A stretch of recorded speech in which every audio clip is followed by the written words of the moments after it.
The Killer, ou bien Le Tueur pour nos amis les Québécois, est sûrement le film le plus attendu de cette fin d'année. Ou en tout cas, pour moi, il l'était. D'une part parce que c'est un film réalisé par David Fincher qui revient réellement aux sources avec un tueur à gages dans un thriller après son dernier film manque sur Netflix. Et d'autre part parce qu'il célèbre le retour de Michael Fassbender qu'on n'avait plus vu au cinéma depuis 2017 et Alien Covenant. Soit, vous l'avez compris, un cocktail qui s'annonce quasi parfait. Alors est-ce que pour autant David Fincher va réussir à satisfaire nos demandes et surtout à nous marquer façon Gone Girl comme lui seul sait le faire? C'est ce que je vous propose de découvrir aujourd'hui dans cette critique.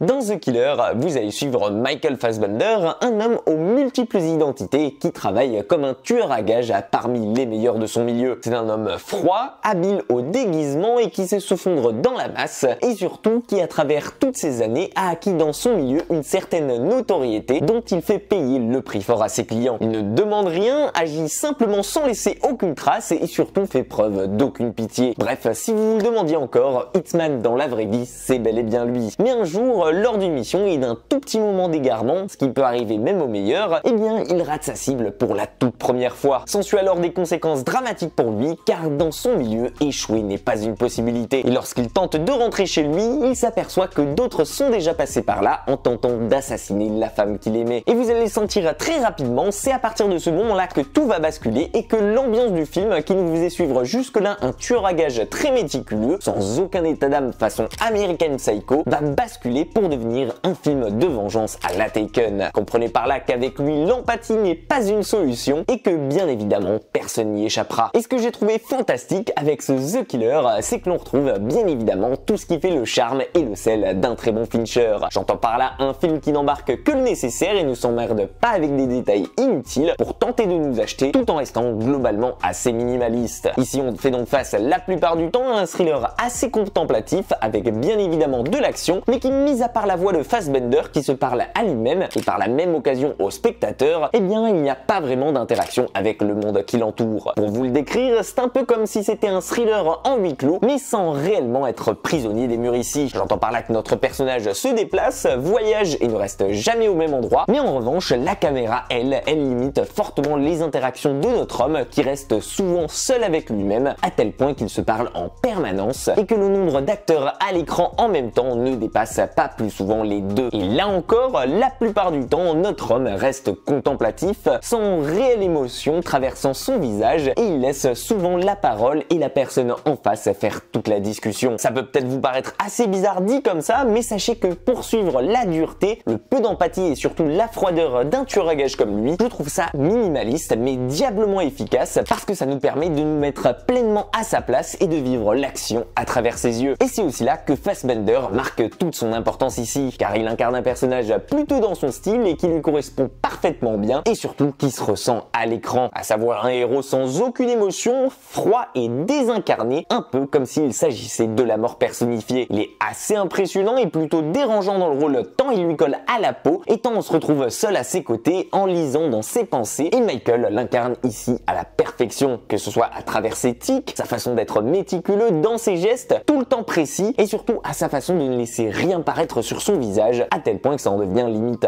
fascinant et aussi malaisant. Alors ok, il a peut-être pas le côté folie qu'on pourrait trouver chez un American Psycho, mais je peux vous dire que c'est à peu près tout ce qu'on imagine d'un tueur à gages parfait. Alors c'est sûr que ça va vous changer des thrillers qu'on a plus l'habitude de consommer, mais je vous assure que la tension constante qui est présente ici et face à laquelle on fait globalement face est diablement d'autant plus efficace qu'on a l'impression d'être celui qui la vit en permanence. Et je peux vous dire que face à des monstres sacrés comme Seven, Gone Girl ou même encore Zodiac, The Killer a totalement sa place à leur côté. Et comme le film nous offre une sacrée dose d'adrénaline, en plus de nous faire voyager à travers différents pays, différents déguisements, différentes identités, différentes façons d'approcher et de tuer la cible, eh bien je vais vous le dire, à aucun moment j'ai vu les 2 heures qu'il a duré, tant du début à la fin j'ai été absorbé dedans et comme dans un très bon polar, j'attendais toujours de savoir ce qui allait se passer ensuite. Bref, je pense que ça sera une surprise pour aucun d'entre vous ici, à peine j'avais fini The Killer que j'avais déjà envie de me le remater. Une preuve, une fois de plus, que Fincher est l'un des rares maîtres de nos jours à maîtriser aussi bien le suspense et la tension dans ses films comme savait le faire Hitchcock autrefois. Un réalisateur que je cite pas au hasard d'ailleurs, tant Fincher lui fait aujourd'hui un très joli clin d'œil à travers sa scène d'ouverture qui en rappellera à plus d'un le célèbre Fenêtre sur cour du grand homme. Et si vous ne l'avez pas vu, foncez voir ce classique, c'est l'un des meilleurs huis clos. Bref, nul doute pour moi que ce The Killer a 99% de chances de devenir avec le temps un autre classique parmi les films de Fincher. S'il y avait peut-être juste un petit bémol à noter ici, à mon avis, ça serait le manque de piment lié à son scénario et surtout à son dénouement que j'ai trouvé un brin classique. J'entends par là qu'il ne faut pas s'attendre forcément à une situation de retournement ou bien bouleversante comme c'est si bien le faire à Fincher avec ce genre de film. Mais sinon, à mes yeux, ce The Killer est un thriller quasi parfait et comme un bon vin, je pense que dans les prochaines années et avec ses prochains visionnages, il deviendra encore meilleur. Et pour ma part, j'ai déjà très hâte de retrouver en décembre Michael Fassbender dans le prochain film de Taika Waititi, à savoir Let's Go Wins. Et vous, qu'est-ce que vous avez pensé de ce The Killer?